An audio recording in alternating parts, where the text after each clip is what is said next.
El Señor esté con ustedes. Y con tu espíritu. Proclamación del Santo Evangelio según San Mateo. Gloria a ti, Señor. En aquel tiempo, algunos escribas y fariseos dijeron a Jesús: Maestro, queremos ver un milagro tuyo. Él les contestó: Esta generación perversa y adúltera exige una señal, pues no se les dará más signo que el del profeta Jonás.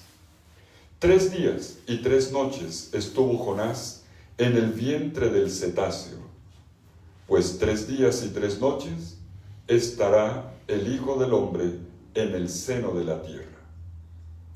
Los hombres de Nínive se alzarán en el juicio contra esta generación y harán que la condenen, porque ellos se convirtieron con la proclamación de Jonás, y aquí hay uno que es más que Jonás.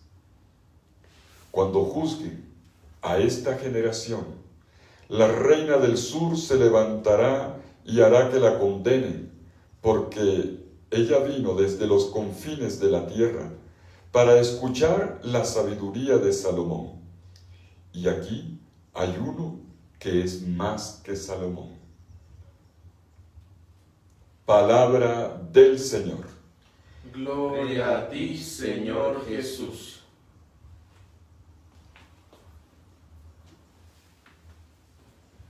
Maestro, queremos que nos hagas un milagro. ¿Han escuchado alguna vez esa frase por ahí? Un milagrito. Vengo por un milagrito.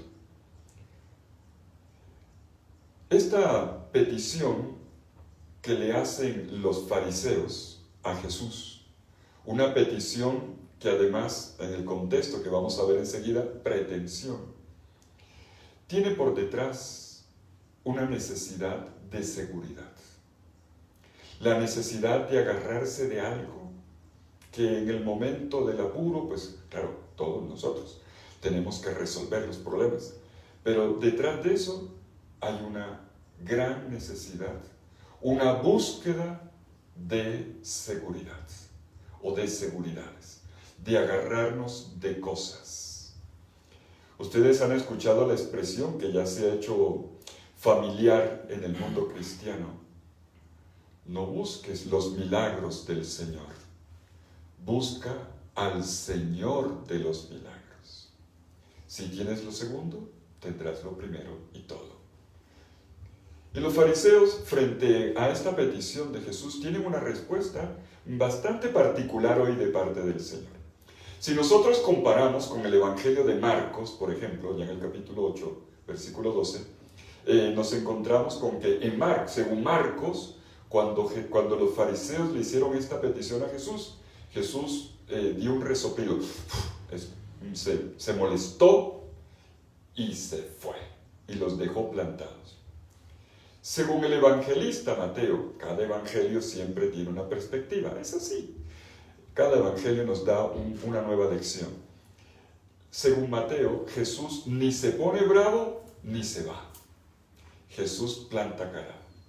Jesús los afronta y los responde, pero no con rabia, no con un regaño que les vendría muy bien.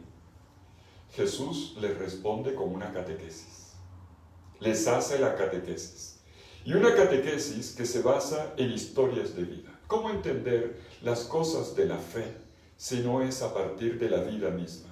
Y entonces Jesús propone 2 historias de vida: la historia de Jonás y la historia de la reina del sur, la reina de Saba.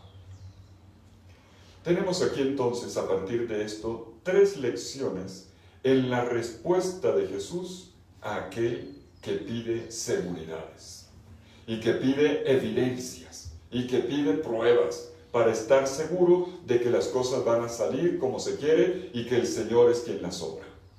Primera lección: ¿qué distingue a la reina del sur y a Jonás? Los dos tienen un punto en común. Se trata de personas que se pusieron en camino.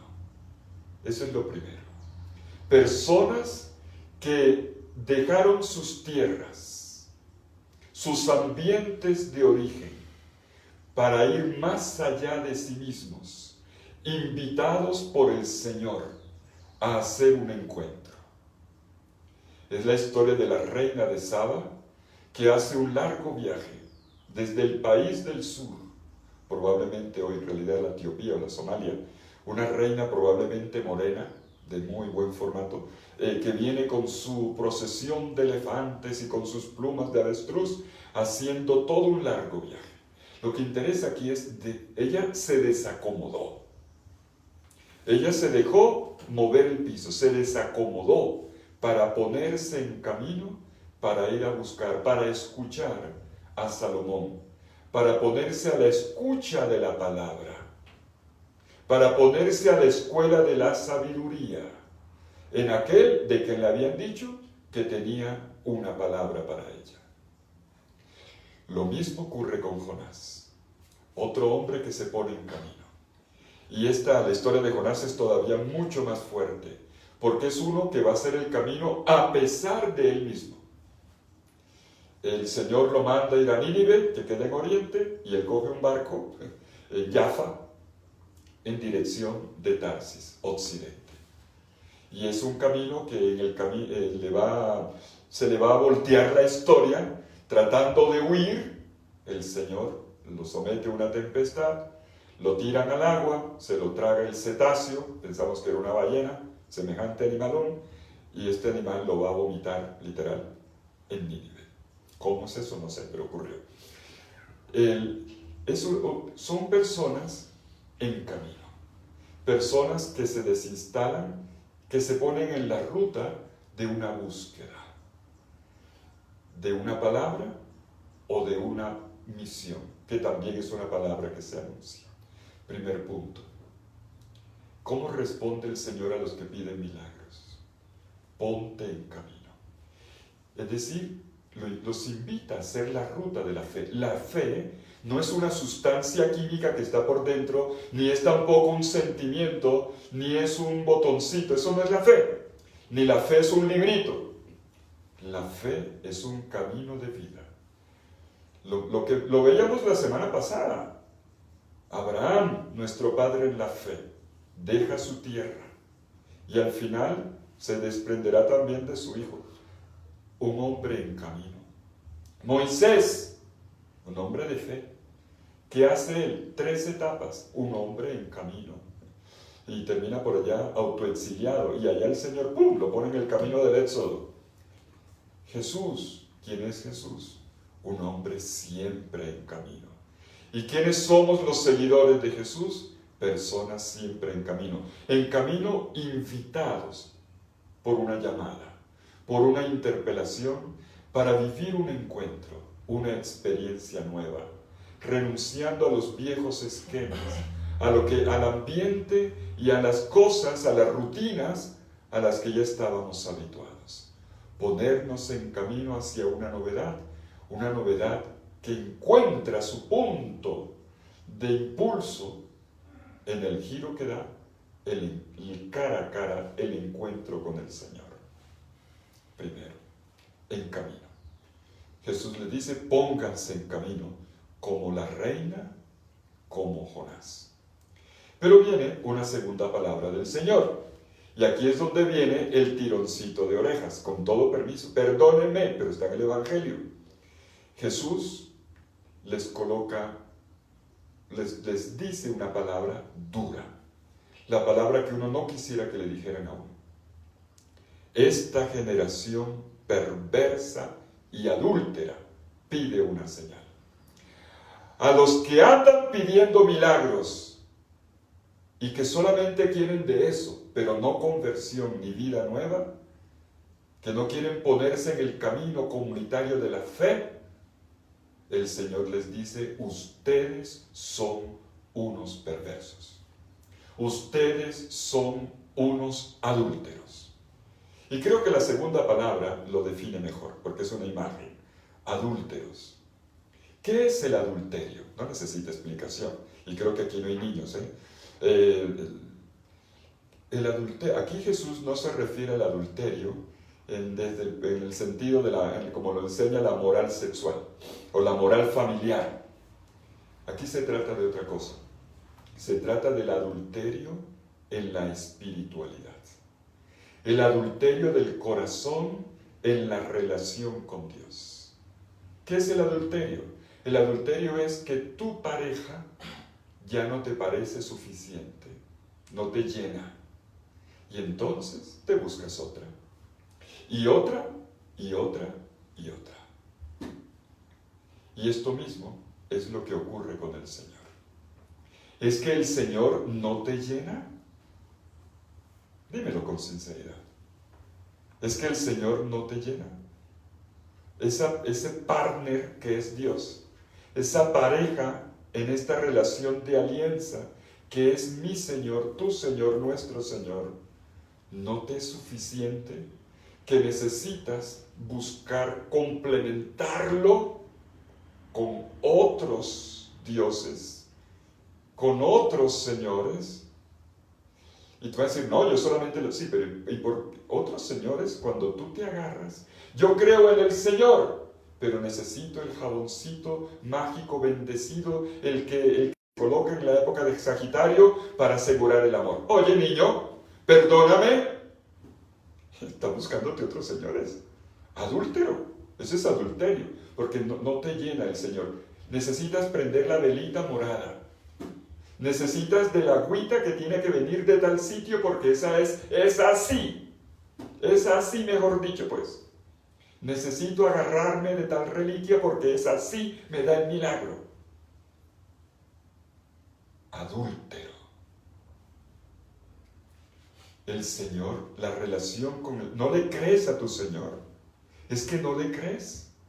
Que necesitas llenarte de otros para sentirte seguro. Es muy dura la expresión de Jesús. Este pueblo es un pueblo adúltero. Más adelante, esta es una palabra que los profetas cada rato le sacan en cara al pueblo de Dios, que se puso el anillo con Dios, pero, mira, con la mirada puesta en otro lado y el corazón en otro lado. Y los profetas van a utilizar otra expresión todavía más dura. Prostitutos, le va a decir. O pueblo prostituto, así le llaman. Aquí queda más sencillo, adúltero. Más suavecito, pero aún así no deja de sentirse en la fuerza del llamado de atención de Jesús. ¿Es que tu pareja no te es suficiente? Es decir, tu Dios, la relación viva con Él no te llena, que necesitas asegurarte por si acaso, asegurarte, buscar seguridades. Esa es la espiritualidad de la gente insegura, que no le cree al amor de su pareja y que no le cree al amor de su Dios, que necesita paliativos, sustitutos, otros recursos. Pero viene la tercera lección, y aquí viene la lección prospectiva. El final del Evangelio nos invita a aprender algo más de la reina y de Jonás. Nos dice, sí, claro, lo más fácil es buscar algo que me llene. ¿Qué fue lo que distinguió a ellos dos? El ponerse en camino. Pero atención, un camino que de todas maneras no me elimina el sacrificio, que no quita, que no borra la cruz, ni el sufrimiento. Porque es ahí donde está el problema. Queremos una espiritualidad consumista de satisfacciones, salir más, ser la catarsis, una espiritualidad de ese tipo, pero que le saque el cuerpo a la verdad del dolor, que tanto nos educa, que no digo que lo recomiende, pero que tanto nos educa, no sacarle el cuerpo a la cruz.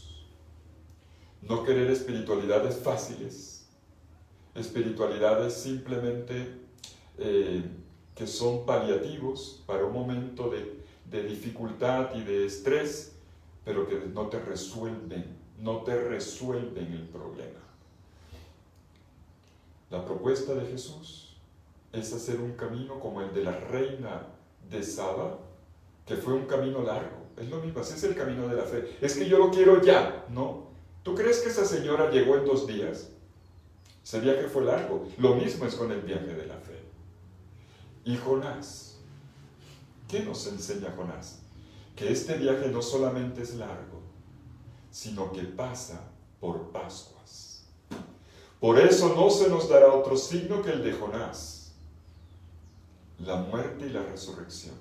Jonás es ya un aviso, un preludio, una figura de lo que ocurre en la pasión, muerte y resurrección de Jesús. Este camino pascual es necesario. No es huyendo del dolor, es viviéndolo por dentro, como se hace realmente la Pascua. No es parqueándolo, poniéndolo de lado, no.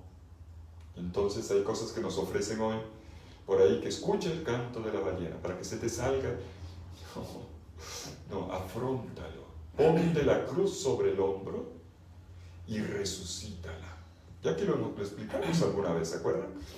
Es haciendo el Vía Crucis, poniéndole la cara a la verdad, también de los pecados y de los errores que hemos cometido, pero también asumiéndonos, echándonos al hombro nuestra realidad humana, que es frágil, y que es contradictoria, y que es guerrera, que es un campo de batalla. Solo poniéndole la mirada a la verdad de nuestra vida, no mintiendo, y echándonos sobre el hombro aquello que nos desafía, como hizo Jesús cuando se echa el hombro a la cruz, nosotros podemos operar. Y ese es el signo de Jonás. No se les dará otro signo que el de Jonás. Queremos milagros, soluciones inmediatas. No, camino. Adúlteros, les propongo el camino de la cruz, dice Jesús. El camino como el de la reina, que pasa por la palabra, a escuchar la palabra. El camino como el de Jonás, que pasa por una muerte y una resurrección. Ese es el Evangelio de hoy. Jesús le responde con esta catequesis de Jonás y de la reina de Saba, con estas 3 indicaciones. Ponte en camino, no seas adúltero, que Dios te basta. Y 3, este camino es un camino de Pascua, que va a la escucha de la palabra, así como la reina, pero que pasa por una muerte y una resurrección. Esta es la respuesta de Jesús a quien quiere el milagrito. Esta es la respuesta de Jesús. Y permítame que termine con una frase que está hoy en la primera lectura. Jonás, esta vez Jesús no se impacientó, pero el profeta Miqueas de la primera lectura sí le perdió la paciencia a la gente. El profeta Miqueas predicaba y la gente le entraba por una oreja y le salía por la otra. Y entonces le dice el profeta Miqueas al pueblo de Dios: oigan, Dios está cansándose ya. Bueno, el que estaba cansado no era Dios, era el profeta. Los voy a hacer un pleito. Los voy a llevar al tribunal y, mejor dicho, los voy a querellar. Pero miren al final, miren la última palabra del profeta. Les ha mostrado el Señor qué es lo que Él quiere, lo que es bueno. Les ha mostrado lo que es bueno y lo que quiere de ustedes. 1, hacer justicia. 2, misericordia. Y 3, ser humilde ante Él. Hombre, se te ha hecho saber lo que es bueno y lo que el Señor quiere de ti. Solo practicar la justicia, amar la bondad y caminar humildemente con tu Dios. Hay un canto que la Renovación Carismática cantábamos, yo recuerdo, hace años, que era muy bonito. Me ha mostrado el Señor lo que es bueno y lo que quiere Él de mí, hacer justicia, misericordia y ser humilde ante Él. Y yo pregunto, ¿no nos basta? ¿No es suficiente? ¿Queremos más? Cuando el Señor nos mostró que es lo que realmente necesitamos.